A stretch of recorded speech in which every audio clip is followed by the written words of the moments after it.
All right, thanks for bearing with me. My name is Jerome Rodriguez. I'm a curriculum developer and program coordinator here at the Justice Institute of BC. And to my right is my colleague and good friend, Chief Jolly from Pitt Meadows Fire Department. What we're here to talk about today is a year ago at this conference, we presented on a course that we were developing at the time, the Incident Command System Level 300 course. And we talked about how it was a collaborative project that essentially leveraged a number of different agencies and a number of different skill sets to make the course work. The course was funded through telecom funding, through the Inukshuk Wireless Fund, and the funder had a very specific request of our course. They requested that 60% of the course involve a 4-letter F word, free. It was very, very interesting. When I pitched this to my superiors, they fell over, and I lost my hair in the process too as well. But what it really did was it encouraged us to not sound like an Apple evangelist, is to really think differently about this and to think about how we could leverage free tools to enhance courseware and support the learning objectives, but to also increase awareness outside of the course. So essentially, short version, we partnered with the RCMP. The RCMP donated their technical services, their film, and their editing department. We provided the institutional staff, subject matter expertise, and the talent, so to speak. And Inukshuk coughed up the money. What we got at the end of the day was the RCMP got an RCMP-specific course. The JIBC got a course that we could offer publicly, but that 60% of content that needed to be freely available to the public was very, very interesting. So what we decided to do was essentially create a digital object repository of open educational resources. That pot of resources or artifacts was essentially be drawn on to support the courseware, but to also support free access to information, which is a little bit different because the objects and the artifacts, without a context, without objectives and without an assessment, are just tools. They're just artifacts. They don't really mean anything without the framework of the course wrapped around it. So within the course, what we were able to do is, for example, in our media section here, is to provide videos, glossary tools, quick reference guides. These are very, very popular within the course to support learning. Because what we found was that the course may be designed in a linear fashion, but students don't access the information linearly. They want the answers right now, and to have to go backwards 6 steps and forward 6 steps to get there is problematic. They needed to get to somewhere very quickly, get what they needed right away. It's no different than in the field. Just in time learning, we don't necessarily have time to sit in an online course or to go through a significant amount of training. We just need that information now to get what we need to do done. And what we also did is within the course, we linked out to a site called My Emergency Management Resources, which we created with a Drupal interface and basically took the objects from the course, ported them into this particular site, but now they're being presented as job aids and training tools. They're the same tools. So for example, the virtual walkthroughs, the virtual forms, they're all available, freely available to the public 24/7 through this particular site. Now within the course too as well, there's a number of different activities that students have to complete. One is mapping. So here is a freely available mapping program.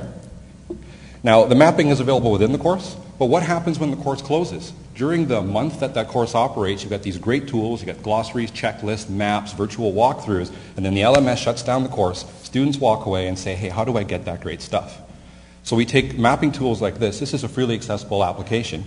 So here I've pulled up a shot of our wonderful facility right here, created a fire across the street, put in some resources, a command post, a staging area, change the wind direction, and this can easily be emailed to an operations center or departmental headquarters or be uploaded to the course as a standalone map.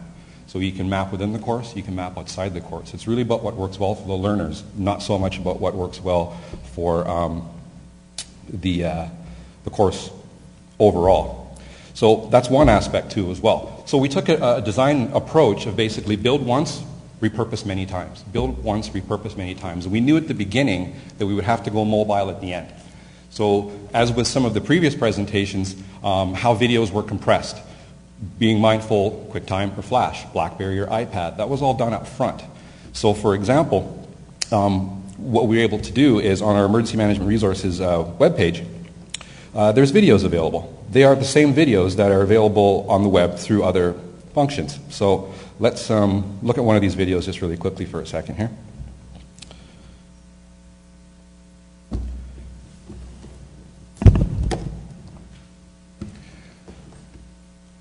So in a few moments here, a video will come up. And what we managed to do through this project was basically have a number of agencies come to the JI. We basically mocked up an emergency incident and, I'm not getting any video, run an emergency command post. The video was hours and hours of video that are sitting in a safe somewhere, and portions of that video are still being repurposed for marketing, for different educational tools. What happened is that we were able to take components from the course and basically create an app. So this is our glossary app. This is available within the course for people who wish to see terminology that's important to them within different requirements of the course, but this is also available outside.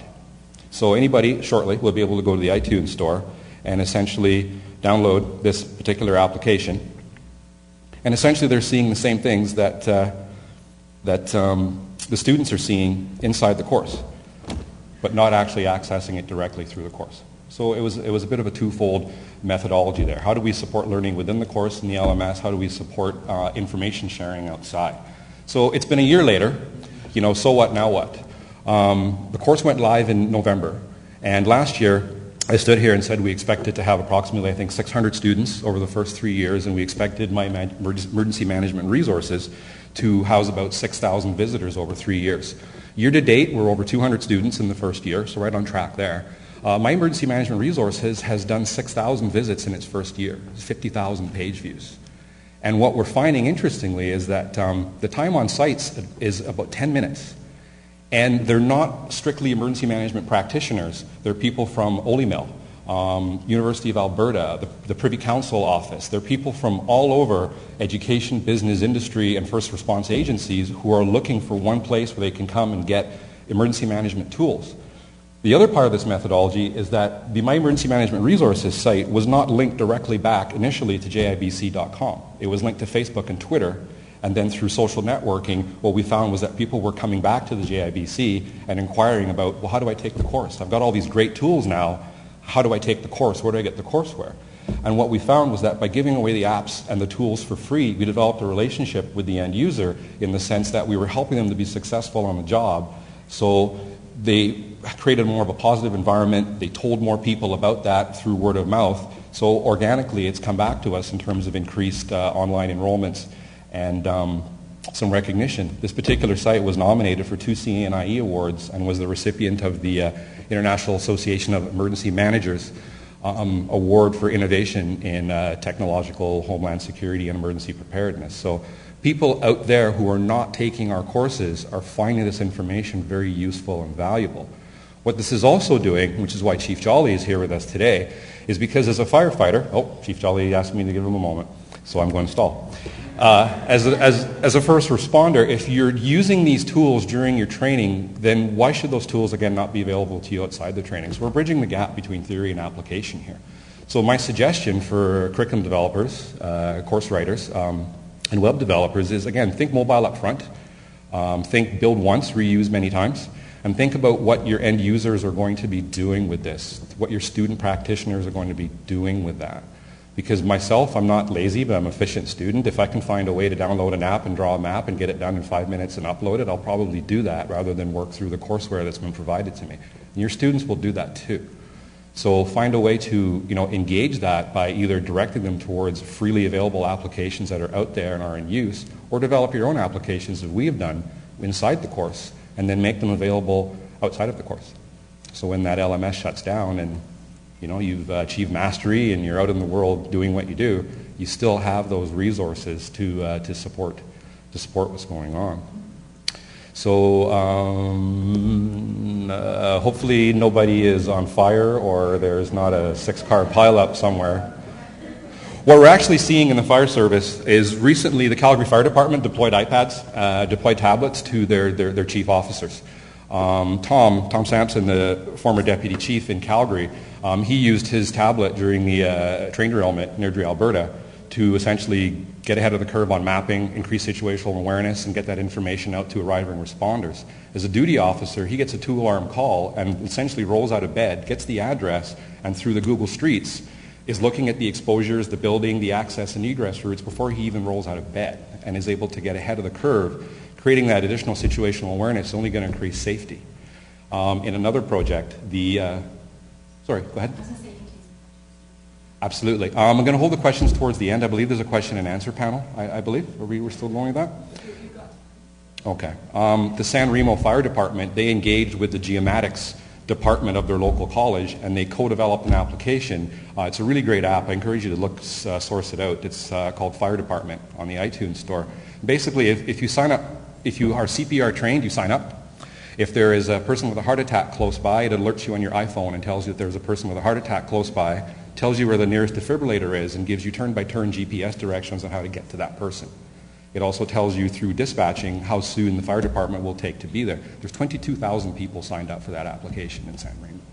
So again, collaboration outside, fire department and the college, and working inside. So I'm going to turn the podium over to Chief Jolly here for a sec, and he's going to show you a little bit about how his department is using mobile technology in the field to increase situational awareness, safety, and conduct inspections in the fire ground.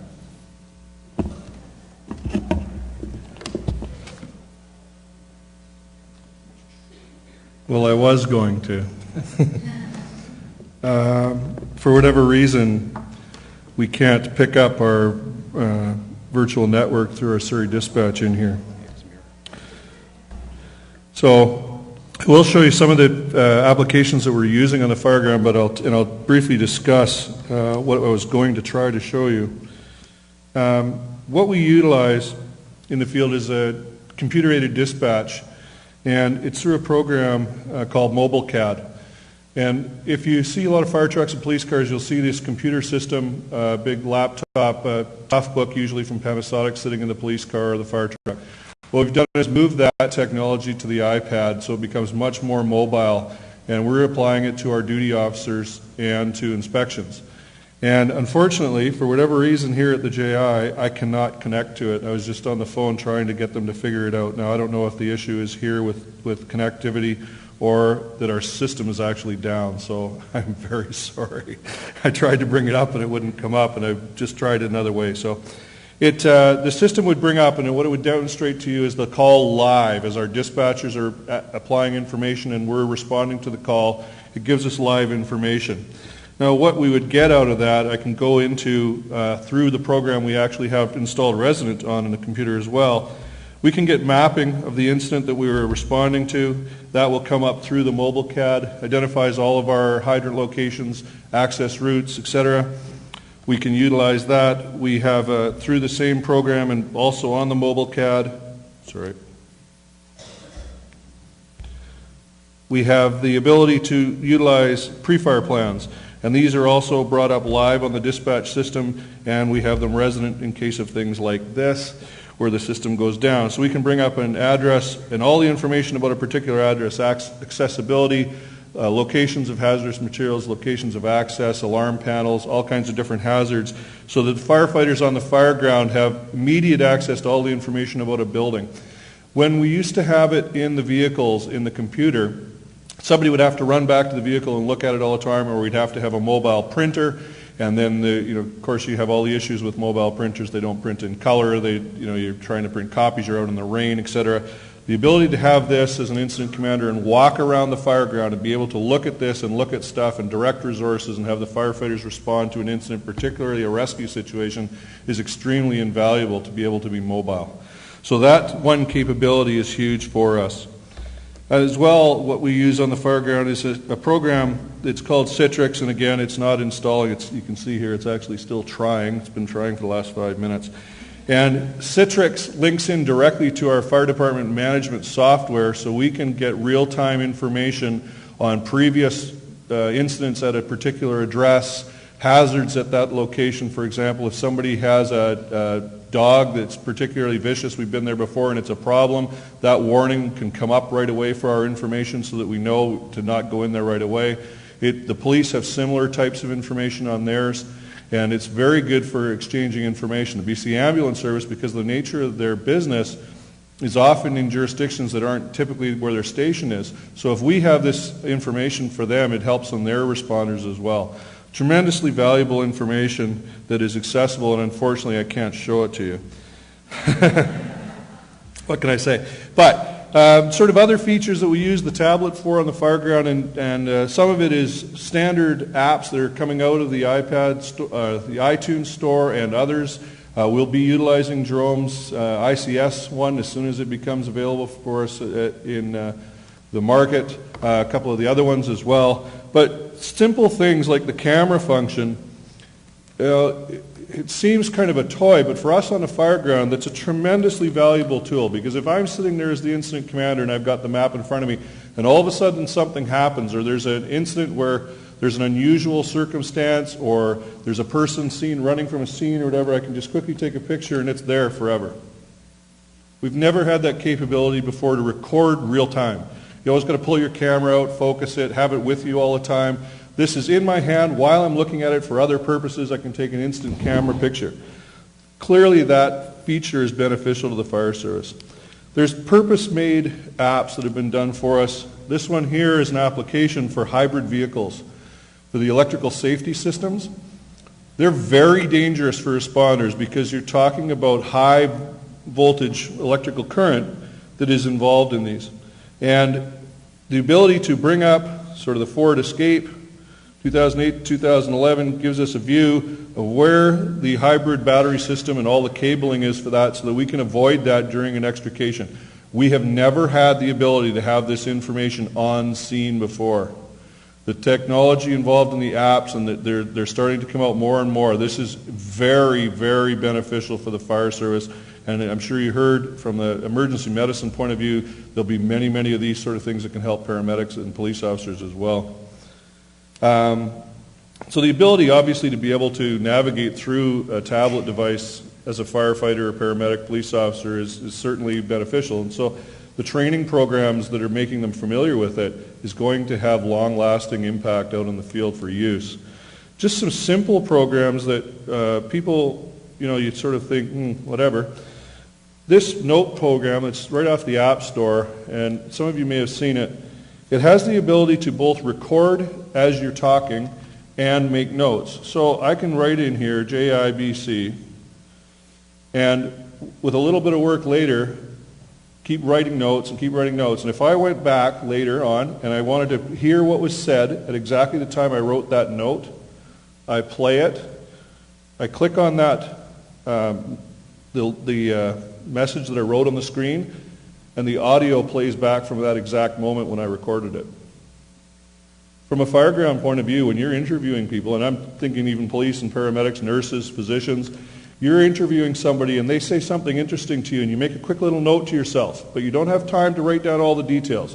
You have it on record as you're doing it, you make a quick little note. You come back later, what did they say about that? You click on that and it plays back to you exactly what they said. So you never miss important information. Simple programs that have really got a lot of benefit in the public out there for emergency services. So there's many of them like that. The note programs, dictation. We obviously use the weather and the Google mapping for a lot of our stuff, and it goes hand in hand with what Jerome said. So very beneficial. I think the future for us is a lot of the tablets for particularly commanders in the field and for emergency services in general. So there you go. Thanks. Thanks, Chief. Questions?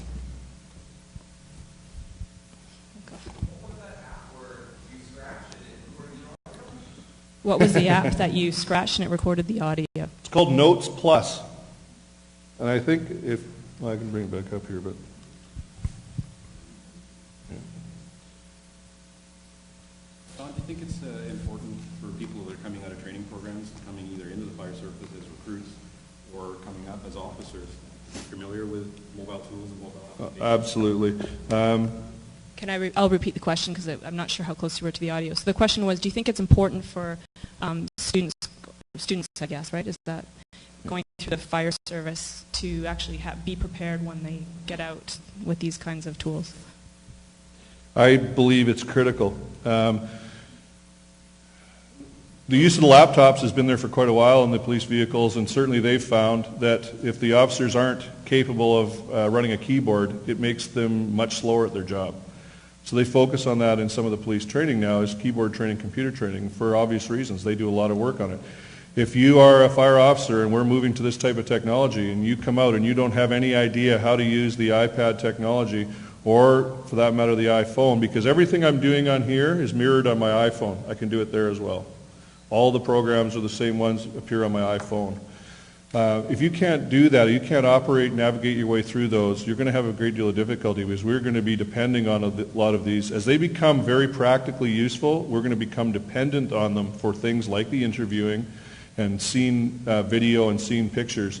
And you need to be able to do it. So as a student, if you get trained in it, it'll just obviously benefit you tremendously. It'll improve our performance. I think Kyle had a question first, and then the next person.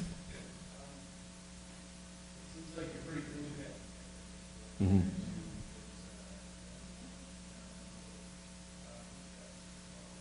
I'm also wondering about the operational frustration of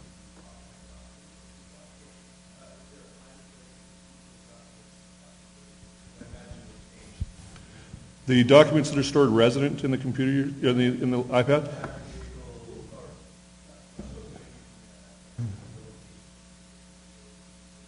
Yeah, the pre-plans and everything. Our IT department was very instrumental in doing this, and they push updates to the iPad regularly from all of our resident documents in our computer systems and records management at the city. They push those relevant documents into the iPad on a regular update. We are internet dependent because this runs wirelessly, obviously, through the 3G network, the new iPad 2. But that's why we installed all of those other documents resident as well, in case that does go down. We don't have the ability of real-time communication with dispatch, but all the material that we would get from them, we still have available through the iPad itself, the tablet. So we have time for one more question. I think that was over there. Sir, the components within the Emergency Management Resources site are completely downloadable as offline documents as well as real-time documents, and that's also why we moved on to developing the applications too as well. So if you are internet dependent, that's available to you, and if you're not, then they reside on your technology. Okay, last question.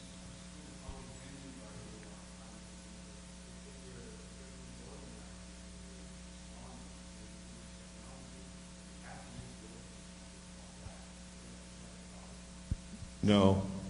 Sorry, let me repeat the question.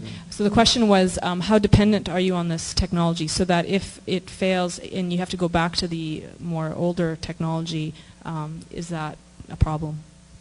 No, it's not. It does decrease our efficiency, there's no doubt, and we still have to go out and do site visits and make the firefighters familiar with regular training. It's not going to replace that. But what it does is it makes our ability to do it a lot faster and more thoroughly in the field. Rather than using a full 35 millimeter camera and a recording device and all these things, it's all in one. And it's right there with you, mobile around the scene. So it's very beneficial, but not restrictive at all.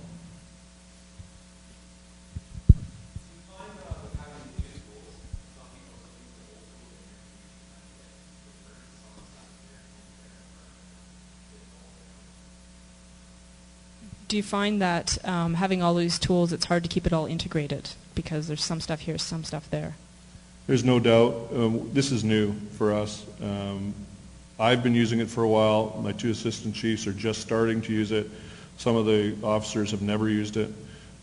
There's no question there's going to be a learning period of time, and it could be significant as we sort of integrate it completely into the operation. But having said that, we have had the laptops in the computer, in the engines for quite some time, so they're used to the idea of the resident programs of the pre-fire plans and the maps and all those sort of things. They're used to that, and they're used to the real-time mobile CAD dispatch. What they're not used to is the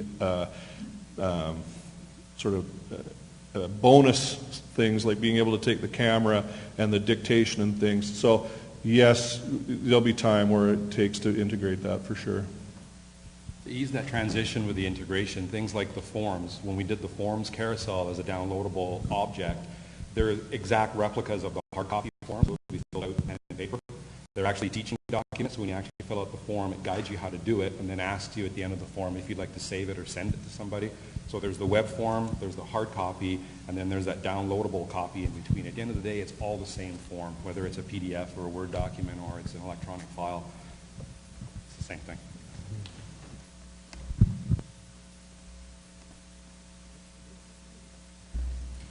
And for those of you who are wondering, the app cost about $1,500.